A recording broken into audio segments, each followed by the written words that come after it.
آزادی صحافت پر بڑھتے ہوئے خطرات اور یکجہتی کے اظہار کے طور پر Delhi union of journalist DUJ اور Kerala union of working journalist KUWJ کے اراکین نے نئی دہلی میں واقع کیرلا ہاؤس کے باہر ایک مظاہرہ کیا۔ اس احتجاج کا مقصد آسام حکومت کی صحافی مخالف پالیسیوں کی مذمت کرنا تھا۔ یہ احتجاج اس وقت بھڑک اٹھا جب گوہاٹی کرائم برانچ نے معروف صحافیوں سدھارتھ وردراجن، کرن تھاپر اور ابھیسار شرما کے خلاف فوجداری مقدمات درج کیے۔ مظاہرین نے ان مقدمات کی فوری واپسی کا مطالبہ کیا اور کہا کہ یہ اقدام آزادی صحافت اور اپنی حقوق پر براہ راست حملہ ہے۔ آسام ہاؤس کے روبرو دھرنے کی اجازت نہ ملنے پر صحافیوں نے کیرلا ہاؤس سے اپنی ریلی کا آغاز کیا اور جنتر منتر کی سمت بڑھتے ہوئے بینر اٹھائے جن پر صحافیوں کو ہراساں کرنے کے خلاف نعرے درج تھے اور حکومت سے جواب دہی کا مطالبہ کیا گیا۔ سینئر صحافی سنگیتا ہاروا پیشاورتی اور DUJ کی صدر سجاتا مدھوک نے مظاہرین سے خطاب کرتے ہوئے خبردار کیا کہ قومی مفاد کے نام پر صحافت کو مجرمانہ رنگ دینے کا رجحان تیزی سے بڑھ رہا ہے۔ سجاتا مدھوک نے کہا، یہ معاملہ محض چند صحافیوں کا نہیں بلکہ ہر اس صحافی کے حق کا ہے جو طاقت کو بغیر جیل یا قانونی ہراسانی کے خطرے کے سوال کرنے کا حق رکھتا ہے۔ پیشاورتی نے کہا، یہ الزامات کھوکھلے اور سیاسی محرکات پر مبنی ہیں۔ آزاد صحافت کا گلا گھونٹا جا رہا ہے۔ سدھارتھ وردراجن اور کرن تھاپر کا نام FIR نمبر 03/2025 میں درج کیا گیا جو 9 مئی 2025 کو گوہاٹی کرائم برانچ نے داخل کی۔ ان پر بھارتیہ نیائے سنہتا کی دفعہ 152 کے تحت الزام ہے کہ انہوں نے 14 انٹرویوز اور مضامین شائع کیے جو ہندوستان کی خود مختاری اور سالمیت کے خلاف قرار دیے گئے۔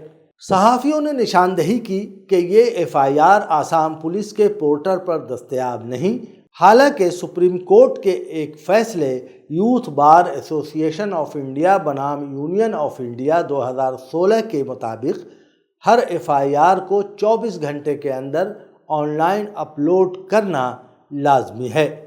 ابھیسار شرما جو صحافی اور یوٹیوبر ہیں، ان پر الگ سے دفعات 152، 196 اور 197 کے تحت مقدمہ درج ہوا ہے۔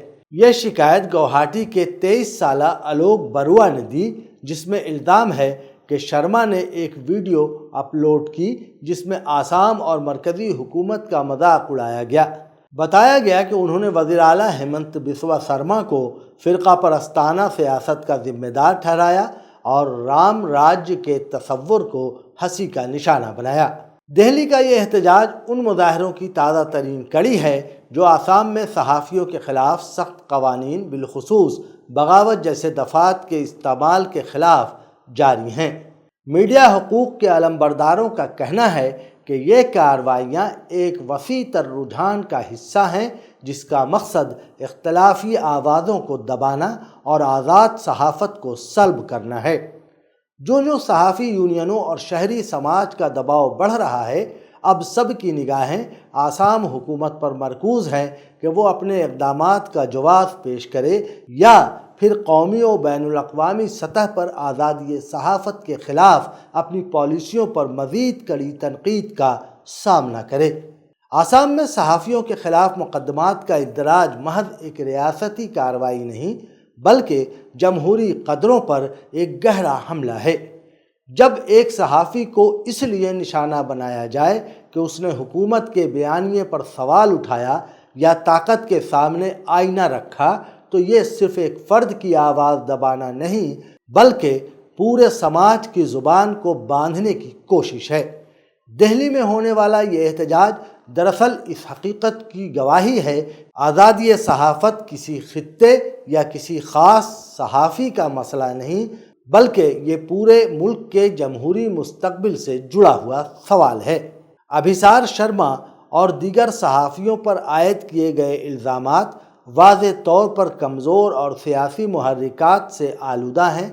ایسے اقدامات یہ ظاہر کرتے ہیں کہ حکمراں طبقہ صحافت کو صرف اس وقت برداشت کرتا ہے جب وہ اقتدار کے حق میں قصیدہ گوئی کرے، لیکن جب قلم سوال اٹھاتا ہے یا آواز اختلاف کی سمت بڑھتی ہے تو اسے قوم دشمنی کا لیبل لگا کر دبانے کی کوشش کی جاتی ہے۔ یہ طرز عمل اس بات کا پتہ دیتا ہے کہ آسام میں آزادی اظہار کو کس حد تک کمزور کیا جا رہا ہے۔ اگر یہی روش برقرار رہی تو نہ صرف صحافت بلکہ جمہوری اداروں کا وجود بھی خطرے میں پڑ سکتا ہے۔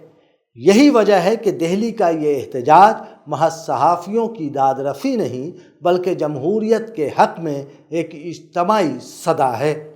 ناظرین، ہمارا یہ پروگرام آپ کو کیسا لگتا ہے؟ آپ اپنی رائے کمنٹ باکس میں ضرور لکھیں۔ تو دیجیے اجازت، اگلے ویڈیو تک خدا حافظ۔